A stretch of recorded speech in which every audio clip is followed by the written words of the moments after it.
C'est ma toute dernière dent de lait. C'est celle qui rapporte le plus. Je crois que la petite souris donne le triple pour celle-là. Alors on se dépêche de la faire sauter.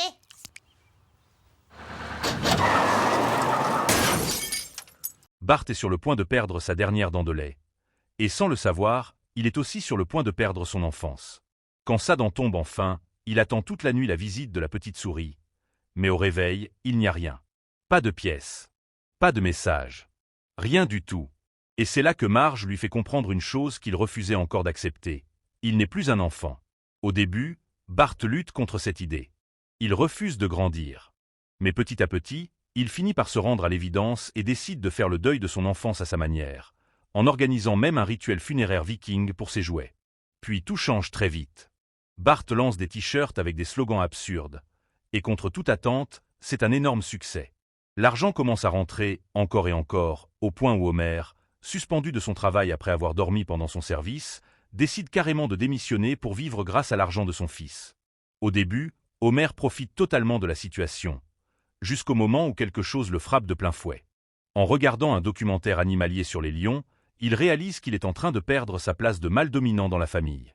Et pour Homer, cette idée est insupportable. Ne sachant plus quoi faire, il finit par abandonner cette bataille et décide de se concentrer sur ses autres enfants, surtout Lisa. Il veut enfin être utile. Alors il entreprend de l'aider à gagner le concours scientifique de l'école. Mais comme toujours avec Homer, les choses dérapent rapidement. Regarde pas.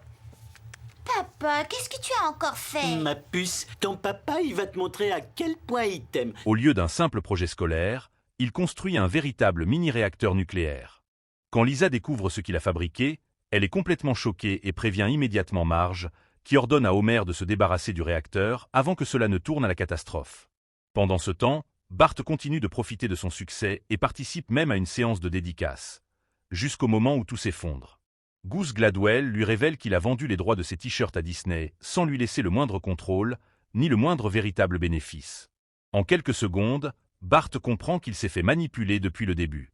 Il rentre chez lui complètement détruit et tombe sur Homer avec son mini-réacteur nucléaire. Après avoir écouté toute l'histoire, Homer décide cette fois de prendre les choses en main. Il retrouve Goose Gladwell et le menace directement avec son réacteur. Et si je tourne ce bouton, il y aura une explosion qui détruira jusqu'à 3 villes alentour. Face à lui, Gladwell comprend immédiatement qu'Homer est totalement imprévisible et finit par céder. Il rend tout l'argent qu'il possède sur lui, ainsi que plusieurs objets et gadgets de farce et attrape. Et pour la première fois depuis longtemps, Homer a peut-être enfin réussi à agir comme un vrai père. Moi le père et toi le fils. T'es sûr que ton engin, il pourrait exploser? Oh, j'en doute, mais on va laisser les mouettes de la décharge trouver la réponse.